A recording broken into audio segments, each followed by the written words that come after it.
নমস্কার বন্ধুরা, পৃথাকুন্তির পাকশালায় সব্বাইকে স্বাগত। আশা করছি সবাই ভালো আছেন। চলে এলাম আরও একটি নতুন রেসিপি নিয়ে। আজকে আমি করলাম ডিমের কারি। ডিম তো আমরা বিভিন্নভাবে খেয়ে থাকি। একবার এইভাবে রান্না করে দেখুন কেমন লাগে। তাহলে চলুন আর দেরি না করে দেখিয়ে দিই এই রান্নাটা আমি কি করে করলাম। তাহলে চলুন শুরু করি। এখানে আছে ৬টা সেদ্ধ মুরগির ডিম। এইবার এই ডিমগুলো আমি মাঝখান দিয়ে একটু করে চিড়ে নিচ্ছি।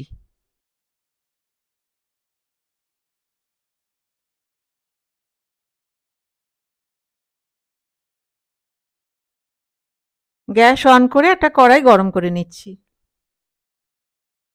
কড়াইটা গরম হয়ে গেছে, দিয়ে দিলাম ১ টেবিল চামচ সানফ্লাওয়ার অয়েল। যে কোনো রিফাইন্ড তেল দিলেই হবে।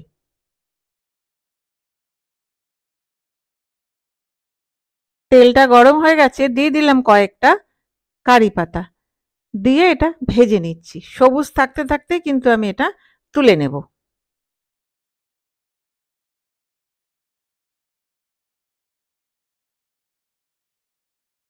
এবারে ওই তেলেই দিয়ে দিচ্ছি আমি এই সেদ্ধ ডিমগুলো।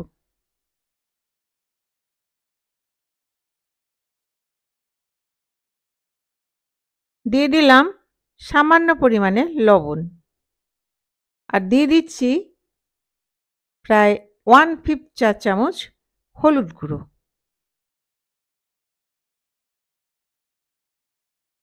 দিয়ে এটা হালকা গোল্ডেন ব্রাউন করে ভেজে নিচ্ছি।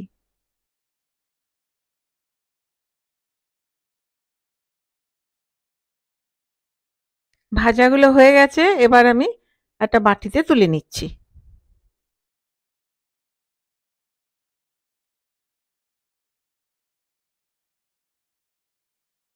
দিয়ে দিলাম আরও ২ টেবিল চামচ সানফ্লাওয়ার অয়েল।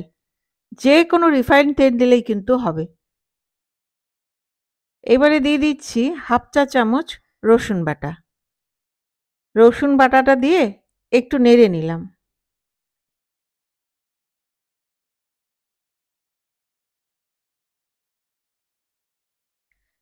এবারে দিয়ে দিলাম ২টো মাঝারি সাইজের পেঁয়াজ বাটা। দিয়ে দিলাম প্রায় 1/2 চা চামচ হলুদ গুঁড়ো। আর দিয়ে দিচ্ছি 1/2 চা চামচ লঙ্কা গুঁড়ো।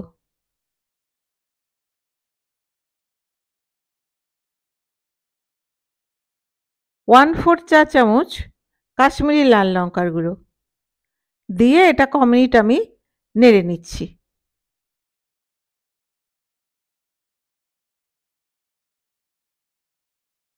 দিয়ে দিলাম ১ চা চামচ আদা বাটা। দিয়ে এটাও খুব ভালো করে মিশিয়ে নিচ্ছি। মশলাটা ভাজা হয়ে গেছে, একটা সুন্দর গন্ধ বেরিয়েছে। এই সময় আমি দিয়ে দিলাম দই, ২ চা চামচ দই। দিয়ে এটা সঙ্গে সঙ্গে নেড়ে দিতে হবে, নাহলে কিন্তু দইটা ফেটে যাবে।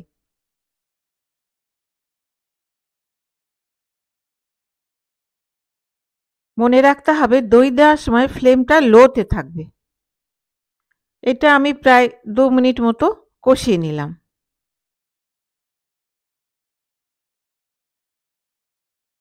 দিয়ে দিলাম ২ চা চামচ পোস্ত বাটা।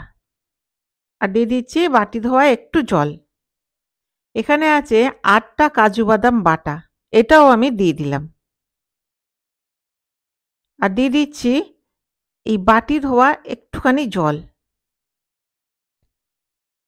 দিয়ে এটাও আমি প্রায় ২ মিনিট মতো কষিয়ে নেব।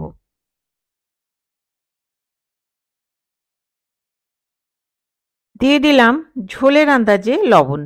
যে যেরকম লবণ পছন্দ করবে দেবে।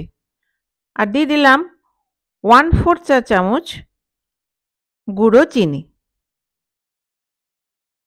দিয়ে এটা খুব ভালো করে মিশিয়ে নিচ্ছি।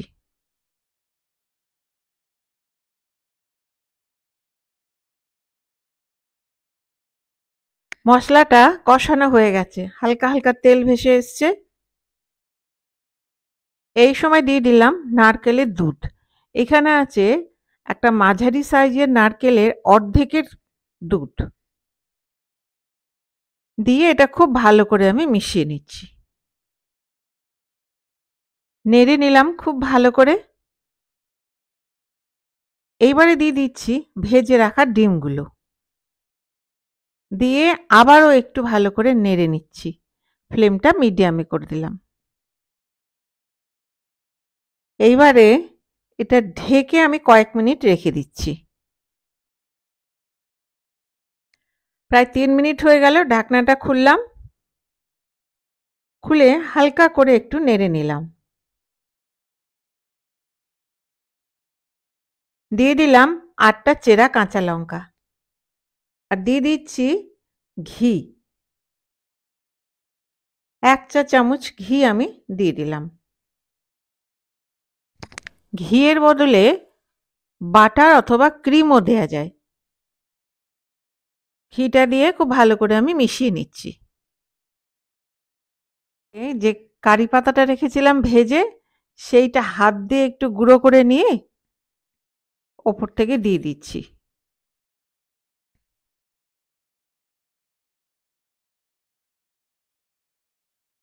কারি পাতাটা দিয়ে হালকা করে নেড়ে নিলাম, যাতে কারি পাতার গন্ধটা খুব ভালোভাবে মিশে যায়।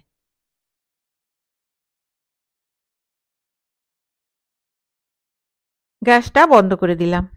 দিয়ে ঢেকে এটা ৫ মিনিট আমি রেখে দিচ্ছি। ৫ মিনিট হয়ে গেছে, ঢাকনাটা খুললাম।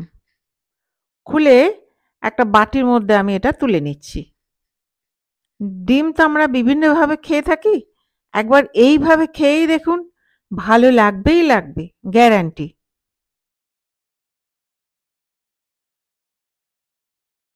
এইবার ওপরে একটু কারি পাতা ছড়িয়ে দিলাম। দেখতেও ভালো লাগবে, খেতেও ভালো লাগবে। তাহলে বন্ধুরা, তৈরি আমার ভিন্নভাবে ভিন্ন স্বাদে ডিমের তরকারি বা ডিমের কারি। নামটা না হয় আপনারাই ঠিক করে দিলেন। তাহলে আমার এই ভিডিওটি যদি ভালো লেগে থাকে তাহলে প্লিজ সাবস্ক্রাইব করবেন, give a thumbs up, share, আর হ্যাঁ, পাশে থাকা বেল আইকনটি প্রেস করতে ভুলবেন না, যাতে আমার ভিডিও নোটিফিকেশনগুলো সবার আগে আপনার কাছে পৌঁছে যায়। আপনারা বাড়িতে করুন, খান, আর আমাকে কমেন্ট করে জানান কেমন লাগলো। তাহলে দেখা হচ্ছে আরেকটি নতুন রেসিপি নিয়ে। আর আমার এই ভিডিওটি শেষ পর্যন্ত দেখবার জন্য ধন্যবাদ। ভালো থাকবেন, সুস্থ থাকবেন।